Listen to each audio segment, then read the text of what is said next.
संजय जी, दुर्भाग्य। संजय जी, मेरा सवाल आपसे ये है, ठीक है, आ रहे हैं अरुण राजभर जी भी हमारे साथ जुड़ गए हैं, जो कि ओपी राजभर जी की पार्टी से हैं। जल्दी से मैं आपके पास संजय जी आना चाहती हूँ। एक होलिस्टिक तस्वीर पूर्वांचल की जो हम लोग दिखाने की कोशिश कर रहे हैं, इन आंकड़ों को कैसे एनालाइज करें, क्या दिख रहा है, क्या अयोध्या, काशी, ये सब कुछ काम आएगा पूर्वांचल में? संजय जी को आवाज नहीं जा रही क्या? संजय जी, आप फिर से उनका फोन कनेक्ट कीजिएगा जल्दी से। अरुण राजभर से एक कमेंट ले लेते हैं। अरुण राजभर जी, ओपी राजभर जी भी पहले थे यहाँ पर। ये बोल रहे हैं कि प्रतिनिधित्व की बात हो रही है, तो समाजवादी पार्टी ने कितने मुस्लिम उम्मीदवारों को इस बार टिकट दिया है? मुजफ्फरनगर में ध्रुवीकरण रोकने के लिए उन्होंने वहां पर भी किसी मुस्लिम कैंडिडेट को सीट नहीं दिया है। तो कह रहे प्रतिनिधित्व पर तो आपका गठबंधन भी पीछे है।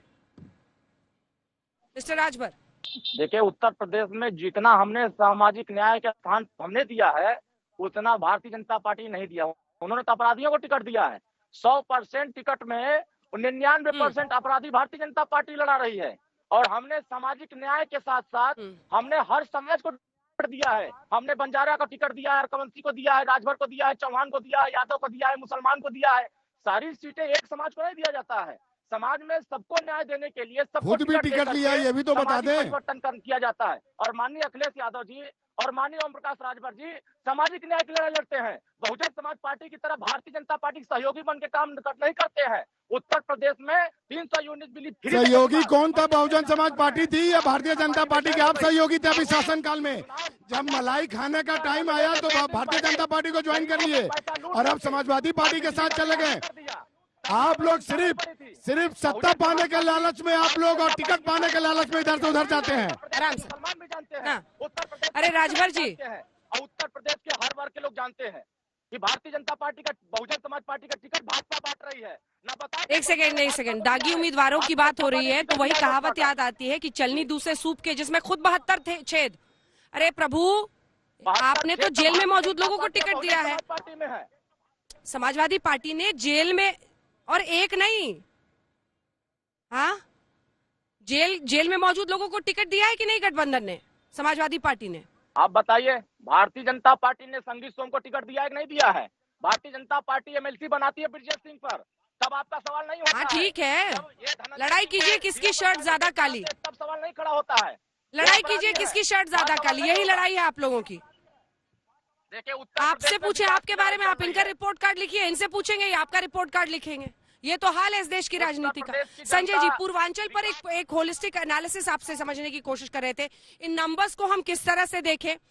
क्या अयोध्या, काशी, ये सब काम आएगा बीजेपी को, या फिर ध्रुवीकरण में भी एक नए सिरे से वो कोशिश करेंगे इस बार, क्योंकि उनको पिछड़ी जातियों को इधर लुभाना है, क्योंकि कई छोटी छोटी पार्टियां जो है चली गई गठबंधन में। संजय जी।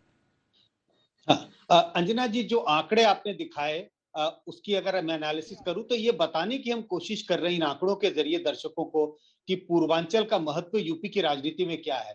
संख्या के दृष्टिकोण से पूर्वांचल का बहुत महत्व है। 144 सीटें आती हैं और लगातार अगर आप देखें 2017 में बीजेपी की सरकार बनती है, 2012 में समाजवादी पार्टी की सरकार बनती है और 2007 में बीएसपी की सरकार है। और आप देखिए, जिस पार्टी की भी सरकार बनती है उसके लिए जरूरी है कि पूर्वांचल में उनका प्रदर्शन अच्छा रहे, क्योंकि पूर्वांचल की सीटें बहुत ज्यादा हैं। तो हर पार्टी को अगर सत्ता में ताबीज होना है, सत्ता पानी है यूपी की, तो जरूरी है कि पूर्वांचल पर फोकस किया जाए और पूर्वांचल की ज्यादा से ज्यादा सीटें जीतने की कोशिश की जाए। बीजेपी ने इसका प्रयास पहले से किया। दूसरी बात, जो दूसरे आंकड़े जो थे कि क्या पूर्वांचल कुछ अलग तरह का इलाका है। पूर्वांचल में अगर आप सामाजिक दृष्टिकोण से देखें तो बहुत अलग नहीं है। अगर पश्चिमी उत्तर प्रदेश को छोड़ दें जहां पर जाट मतदाताओं की संख्या बहुत ज्यादा है, लेकिन अगर दूसरे इलाकों से तुलना करें तो वो आंकड़ों से ये पता चलता है कि पूर्वांचल इलाकों में थोड़ा ओबीसी जो है, गैर यादव ओबीसी की तादाद ज्यादा है और ब्राह्मण समुदाय के वोटरों की तादाद ज्यादा है पूर्वांचल में दूसरे इलाकों के हिसाब से। तो दोनों पार्टियों का, दोनों गठबंधनों का यह प्रयास है, बीजेपी गठबंधन और समाजवादी पार्टी गठबंधन का यह प्रयास होगा कि इस इलाके में अच्छा से अच्छा प्रदर्शन किया जाए। अब उसकी स्ट्रैटेजी क्या होगी? दोनों पार्टियों की स्ट्रैटेजी अलग अलग है।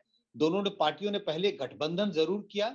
आप देखिए, बीजेपी ने के जो लोग छोड़ करके समाजवादी पार्टी में आए, उनका जातीय आधार क्या था? वो गैर यादव ओबीसी जाति से उसमें कई लोग थे वो सब टूट करके समाजवादी पार्टी के तरफ आए। तो ऐसा लगने लगा समाजवादी पार्टी ने एक अच्छा सोशल कोलिशन बनाया है और ईस्टर्न यूपी में, पूर्वांचल में उसका प्रभाव होगा और समाजवादी पार्टी बीजेपी को नुकसान कर सकती है। बीजेपी ने इसके लिए पहले से कमर कसी। आपको याद होगा चुनाव की घोषणा होने के पहले ही तमाम तरह के कार्यक्रम हो रहे थे, पूर्वांचल एक्सप्रेस का उद्घाटन हो रहा था और तमाम तरह की चीजें हो रही थी। बीच सरकार ये जरूर कह सकती है ये सब तो योजनाएं थी, लेकिन कहीं ना कहीं नजर चुनाव पर तो जरूर थी। तो पूर्वांचल में दोनों पार्टियां जोर लगा रही हैं। दोनों पार्टियों की कोशिश है पहले अपना सामाजिक समीकरण के आधार पर वोटरों को अपनी ओर लाएं और प्लस उसकी जरूरत है। तो प्लस के लिए मुझे लगता है बीजेपी राम मंदिर, हिंदुत्व का मुद्दा कहीं ना कहीं उठा के जरूर लाएगी और समाजवादी पार्टी इस बात को लेकर जनता के बीच में जाएगी कि लोअर ओबीसी का एक तरह से अंदेशा हुआ, उनके हितों की अंदेशा हुई, उनकी अपेक्षा की गई है बीजेपी की सरकार में। ये सारी स्ट्रैटेजियां हैं जो हमें आगे वाले चुनाव के दौर में देखने को मिलेगी।